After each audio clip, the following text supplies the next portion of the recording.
ఈ వీడియో చూస్తున్న అందరికీ నా నమస్కారాలు. హాయ్ ఫ్రెండ్స్, నేను మీ Mahesh. Welcome back to my channel SA Sastry.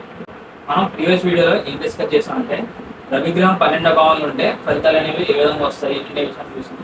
ఇప్పుడు ఈ వీడియోలో మనం చంద్రగ్రహం భాగ్యస్థానం అంటే ఫలితాలు అనేవి ఏ విధంగా ఇస్తాడు అనే విషయాన్ని మనం సంపూర్ణంగా తెలుసుకునే ప్రయత్నం అనేది చేద్దాం.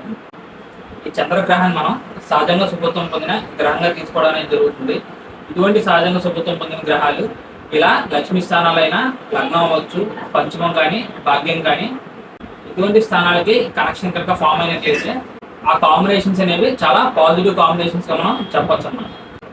అందులోనూ ఈ చంద్రగ్రహాన్ని మనం మనోకారకుడిగా తీసుకోవడానికి జరుగుతుంది కాబట్టి ఇటువంటి మనోకారకుడైన చంద్రగ్రహం వెళ్ళి అత్యంత శుభస్థానమైన ఈ భాగ్యస్థానంలో ఉండడం అనేది చాలా మంచి విషయంగా మనం చెప్పొచ్చు అన్నమాట. ఈ భాగ్యస్థానం మనం పితృభావంగా అలాగే రిలీజియస్ బిలీవ్స్ని, లాంగ్ డిస్టెన్స్ ట్రావెల్స్ని, హైయర్ ఎడ్యుకేషన్ని, హైయర్ నాలెడ్జ్ని వీటన్నిటిని ఇండికేట్ చేయడం జరుగుతుంది. ఇటువంటి మనోకారకుడైన చంద్రగ్రహం వెళ్ళి 9th లో కనుక ఉన్నట్లయితే ఆ పర్సన్స్ అనే వాళ్ళకి హైయర్ నాలెడ్జ్ పట్ల అవ్వచ్చు, లేకపోతే హైయర్ ఎడ్యుకేషన్ మీద ఆటోమేటికల్గా ఇంట్రెస్ట్ అనేది క్రియేట్ అయ్యేదానికి అవకాశం ఉంటుంది. ఈ పర్సన్స్ అనేవాళ్ళు వాళ్ళు నేర్చుకున్న ప్రతి విషయాన్ని చాలా డెప్త్గా నేర్చుకోవడం కాకుండా ఆ నేర్చుకున్న విషయాలన్నీ 10 మంది వరకు వెళ్ళాలని కోరుకుంటారని మనం చెప్పొచ్చు అన్నమాట. అనే వాళ్ళకి మంచి గురువులు లేకపోతే మంచి గైడెన్స్ ఇచ్చే వాళ్ళు దొరికేదానికి అవకాశం అనేది ఉంటుందన్నమాట. 9th హౌస్ అనేది స్పిరిచువాలిటీని, రిలీజియస్ బిలీఫ్స్ని, లాంగ్ డిస్టెన్స్ ట్రావెల్స్ని వీటి గురించి చెప్తుంది కాబట్టి ఈ పర్సన్స్ అనే వాళ్ళకి వాళ్ళకున్న ఓన్ సెట్ ఆఫ్ బిలీఫ్స్ పట్ల ఎక్కువగా నమ్మకం అనేది ఉండేదానికి అవకాశం ఉంటుంది. ఆ సిద్ధాంతాలనే వీళ్ళు 10 మందికి చెప్పే ప్రయత్నం అనేది కూడా చేసే అవకాశం ఉంటుంది అన్నమాట. ఎక్కువగా దూర ప్రయాణాలు చేయడం, అక్కడ తెలియని విషయాలు తెలుసుకోవడం, కొత్త విషయాలు నేర్చుకోవడం ఇటువంటి విషయాల పట్ల ఈ పర్సన్స్ అనే వాళ్ళు బాగా ఆసక్తి చూపించే అవకాశం ఉంటుంది అన్నమాట. ఆ ట్రావెల్స్ అనేవి స్పిరిచువాలిటీ రిలేటెడ్ అయిన పుణ్యక్షేత్రాలు అవ్వచ్చు, లేకపోతే ఏదైనా ఫేమస్ టూరిజం సంబంధించిన ప్లేసెస్ అవ్వచ్చు. ఈ రకంగా జర్నీస్ చేయడం అనేది ఈ పర్సన్స్ అనే వాళ్ళు చాలా థ్రిల్లింగ్ అండ్ జాయ్ఫుల్గా ఫీల్ అయ్యేదానికి అవకాశం ఉంటుంది అన్నమాట. అక్కడ 9th హౌస్ అనేది మీడియా గురించి, పబ్లికేషన్స్ గురించి కూడా ఇండికేట్ చేస్తుంది కాబట్టి ఈ పర్సన్స్ అనేవాళ్ళు ఈ విధంగా వాళ్ళకి ఏం చేసినా హైయర్ నాలెడ్జ్ అవ్వచ్చు, లేకపోతే ఈ పర్సన్స్ అనేవాళ్ళు చేసిన లాంగ్ డిస్టెన్స్ ట్రావెల్స్ వల్ల వచ్చిన నాలెడ్జ్ అవ్వచ్చు, దాని గురించి కూడా వీళ్ళు కంప్లీట్గా అలాగే డెప్త్గా ఇన్ఫర్మేషన్ గ్యాదర్ చేసి ఆ ఇన్ఫర్మేషన్ అనేది 10 మంది వరకు వెళ్ళేలా వీళ్ళు ప్రయత్నం అనేది చేస్తారు మనం చెప్పచ్చు. 9th లో ఉన్న చంద్రగ్రహం ఆయన ఒక 7వ దృష్టి అనేది ఇక్కడ 3rd హౌస్ మీద పడింది. ఈ 3rd హౌస్ అనేది కమ్యూనికేషన్ ఇండికేట్ చేస్తుంది కాబట్టి సో వీళ్ళ దగ్గర ఉన్న ఇన్ఫర్మేషన్ ఈ విధంగా కమ్యూనికేషన్ ద్వారా అవ్వచ్చు, లేకపోతే మీడియా ద్వారా అవ్వచ్చు, ఈ విధంగా సొసైటీకి పాస్ చేసే ప్రయత్నం అనేది చేస్తారన్నమాట. ఈ చంద్రగ్రహాన్ని మనం మాతృకారకుడిగా కూడా తీసుకోవడం అనేది జరుగుతుంది. ఇప్పుడు ఇలాంటి మాతృకారకుడైన చంద్రగ్రహం వెళ్ళి ఇలా పితృస్థానమైన భాగ్యస్థానం నుండి ఏమవుతుందంటే ఈ పర్సన్స్ యొక్క మదర్ నుంచి వెళ్ళి బాగా సపోర్ట్ అనేది వచ్చేదానికి అవకాశం ఉంటుందన్నమాట. అంటే ఈ పర్సన్స్ యొక్క ఫాదర్ కన్నా మదర్ అనే వాళ్ళు ఎక్కువగా వీళ్ళ గురించి ఎక్కువగా కేర్ తీసుకోవడం అవ్వచ్చు, లేకపోతే మంచి గైడెన్స్ చూపించే ప్రయత్నానికి చేసే అవకాశం ఉంటుందన్నమాట. ఈ 9వ స్థానాన్ని మనం పూర్ణస్థానాన్ని చెప్తాం కాబట్టి ఈ 9th హౌస్లో ఉన్న చంద్రుడు పూర్ణచంద్రుడైనా లేకపోతే క్షీణచంద్రుడైనప్పటికీ ఏం ప్రాబ్లం లేదని మనం చెప్పొచ్చు అనమాట. ఎందుకంటే క్షీణచంద్రుడు మనం పాపగ్రహంగా తీసుకుంటాము. ఈ పాపగ్రహాలు కోణస్థానాల్లో బాగానే పనిచేస్తారు కాబట్టి ఈ ప్లేస్మెంట్ వల్ల చంద్రగ్రహానికి ఉన్న స్టెబిలిటీ అనేది బలం అనేది కొద్దిగా తగ్గుతుంది, కానీ దానివల్ల నెగిటివ్ ఇన్ఫ్లుయెన్స్ అనేది తక్కువ ఉంటుందని మనం అర్థం చేసుకోవాలి. ఇప్పటిదాకా నేను చెప్పిన ఈ పాజిటివ్ రిజల్ట్స్ అనేవి రావాలంటే అక్కడ 9th హౌస్ నుంచి చంద్రుడు బలంగా ఎటువంటి పాపగ్రహాల యొక్క దృష్టి అనేది లేకుండా ఉంటేనే ఈ విధంగా పాజిటివ్ రిజల్ట్స్ అనేవి వచ్చేదానికి అవకాశం ఉంటుంది. ఆ విధంగా కాకుండా ఈ 9th లో ఉన్న చంద్రుడి మీద ఏదైనా పాపగ్రహాలైనా రాహుకి సంబంధం కానీ, లేకపోతే ఆ లగ్నానికి పాపగ్రహాలకు సంబంధం ఈ చంద్రగ్రహానికి ఉంటే అప్పుడు ఈ చంద్రగ్రహం భాగ్యస్థానంలో ప్లేస్ అయినప్పటికీ వచ్చే రిజల్ట్స్ అనేవి 100% నెగిటివ్ ఉండేదానికి అవకాశం ఉంటుంది అన్నమాట. ఎందుకంటే ఈ చంద్రగ్రహం అనేది one of the most emotional and sensitive ప్లానెట్గా మనం చెప్పొచ్చు. ఈ చంద్రగ్రహం అనేది చాలా చిన్న గ్రహం కాబట్టి ఈ గ్రహాన్ని ఏ గ్రహం అయినా కంట్రోల్ చేయగలరు కాబట్టి సో ఆ విధంగా నెగిటివ్ ఇన్ఫ్లుయెన్స్ కనుక ఉన్నట్లయితే మూన్ అనేవాడు అక్కడ నెగిటివ్ రిజల్ట్స్ ఇచ్చేదానికి ఖచ్చితంగా అవకాశం ఉంటుందని మనం ఫైనల్గా చెప్పచ్చు. ఈ విధంగా ఈ 9th హౌస్లో ఉన్న చంద్రగ్రహం ఏ విధంగా నెగిటివ్ రిజల్ట్స్ ఇస్తాడు అనే విషయం మనం ఒక ఎగ్జాంపుల్ తీసుకుని డిస్కస్ చేస్తాం. నేను ఇక్కడ తీసుకున్న ఎగ్జాంపుల్లో లగ్నం అనేది మేన్ లగ్నం అయింది. ఈ మేన్ లగ్నానికి చంద్రుడు పంచమాధిపతి అవుతాడు, అంటే శుభగ్రహం అవుతాడు. ఇటువంటి చంద్రగ్రహం వెళ్ళి ఇక్కడ భాగ్యస్థానంలో ఉన్నాడు. ఈ ప్లేస్మెంట్ అనేది మంచిదే అవ్వచ్చు, కానీ ఈ భాగ్యస్థానం అనేది చంద్రుడికి నీచ స్థానం అనేది మనం గ్రహించాలన్నమాట.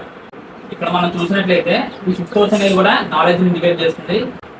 ఎప్పుడైతే ఈ విధంగా ప్లేస్మెంట్ అనేది ఉంటుందో ఆ పర్సన్స్ అనే వాళ్ళు ప్రతి విషయాన్ని కంప్లీట్గా డెప్త్గా తెలుసుకునే కెపాసిటీ అనేది వాళ్ళకి ఉంటుంది. కానీ ఆ పంచమాధిపతి అనేవాడు నీచ స్థానంలో ఉండడం వల్ల ఈ పర్సన్స్ దగ్గర ఉన్న నాలెడ్జ్ అనేది ఎక్స్పాండ్ అవ్వకపోవచ్చు, అంటే అది 10 మంది వరకు చేరకపోవచ్చు.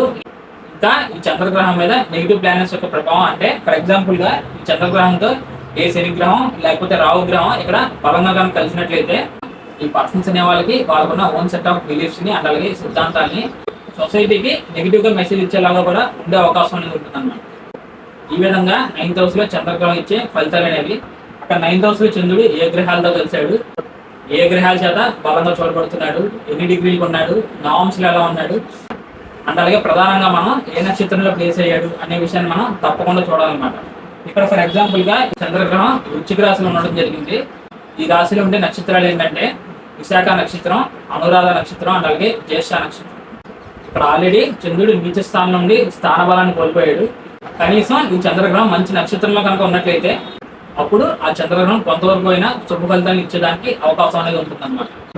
ఇక్కడ ఉన్న ఈ 3 నక్షత్రాల్లో ఈ చంద్రగ్రహం విశాఖ నక్షత్రం ఉంటేనే చాలా వరకు మంచి విషయంగా మనం చెప్పచ్చు అనమాట. ఎందుకంటే విశాఖ నక్షత్రం అనేది గురు నక్షత్రం అండ్ అలాగే ఈ మెయిన్ లగ్నానికి గురువు అవుతాడంటే లగ్న దశమాధిపతి అయ్యి రాజయోగ కారకుడు అవుతాడు. కాబట్టి ఈ విధంగా ఈ చంద్రగ్రహం నీచ స్థానంలో ఉన్నప్పటికీ ఇటువంటి లగ్నానికి శుభులతో కనుక కనెక్షన్ అనేది ఫామ్ అయినట్లయితే ఆ గురుగ్రహం యొక్క శుభత్వం అనేది చంద్రగ్రహానికి రావడం వల్ల చంద్రుడు కొంతవరకు అయినా శుభ ఫలితాన్ని ఇచ్చేదానికి అవకాశం అనేది ఉంటుందన్నమాట.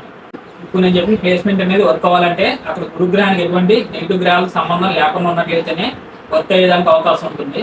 అంటే నేను చెప్పే విషయం ఏంటంటే ఈ గురుగ్రహం కూడా ఫర్ ఎగ్జాంపుల్గా ఈ చంద్రగ్రహం లాగా ఏదైనా నీచ స్థానం అయినా మకర రాశిలో కనుక ఉన్నట్లయితే అప్పుడు గురుగ్రహం కూడా ఎటువంటి శుభ ఫలితాన్ని ఇచ్చే పొజిషన్లో లేడు. కాబట్టి అప్పుడు ఈ చంద్రగ్రహం ఈ గురు నక్షత్రంలో ఉన్నప్పటికీ దానివల్ల వచ్చే ఫలితం అనేది సామాన్యంగా ఉండేదానికి అవకాశం ఉంటుందన్నమాట. ఇప్పుడు ఈ చంద్రగ్రహం ఫర్ ఎగ్జాంపుల్గా విశాఖ నక్షత్రంలో కాకుండా ఏ అనురాధ నక్షత్రంలోనో లేకపోతే జ్యేష్ఠ నక్షత్రంలో కానీ ఉన్నట్లయితే దానివల్ల ఈ చంద్రగ్రహానికి శుభత్వం అనేది చాలా వరకు తగ్గిపోయే అవకాశం అనేది ఉంటుందన్నమాట. ఎందుకంటే అనురాధ నక్షత్రం అనేది శని గ్రహం యొక్క నక్షత్రం. ఈ లగ్నానికి శని ఏమయ్యాడంటే లాభ వ్యయాధిపతి అవుతాడు. అంటే ఈ లగ్నానికి శని కంప్లీట్గా పాప అవుతాడు. కాబట్టి అందులోనూ ప్రధానంగా చంద్రుడు శని యొక్క నక్షత్రంలో ఉండడం వల్ల ఇక్కడ 12వ స్థానానికి ఆపరేట్ అవుతుంది. కాబట్టి దానివల్ల ఈ పర్సన్స్ అనే వాళ్ళు ఎంత నాలెడ్జ్ గెయిన్ చేసినా ఎంత మంచిగా ఉన్నా అవన్నీ వృధా అయ్యే అవకాశం అనేది ఉంటుందన్నమాట. ఈ చంద్రగ్రహం జ్యేష్ఠ నక్షత్రంలో కనుక ఉన్నట్లయితే ఈ బుధగ్రహం ఈ లగ్నానికి చతుర్థ సప్తమాధిపతి అవుతాడు. ఈ మీన లగ్నం అనేది శోభా లగ్నం కిందకు వస్తుంది. ఇటువంటి లగ్నాలకి సప్తమాధిపతి ఏమవుతాడంటే బాధకాధిపతి అవుతాడని మనం గ్రహించాలి. ఈ విధంగా చంద్రగ్రహం వీళ్ళక్కడ బుధుడి యొక్క నక్షత్రంలో ఉండడం వల్ల ఈ చంద్రగ్రహానికి బాధకాధిపతితో సంబంధం అనేది ఫామ్ అయింది. కాబట్టి అక్కడ చంద్రుడు ఈ లగ్నానికి శుభుడుగా ఉంటూ శుభ ఫలితాలు మనకి ఇవ్వకపోగా ఇలా బాధకాధిపతితో సంబంధం అనేది ఫామ్ అయింది. కాబట్టి నెగిటివ్ రిజల్ట్స్ని ఇచ్చేదానికి అవకాశం అనేది ఉంటుందన్నమాట.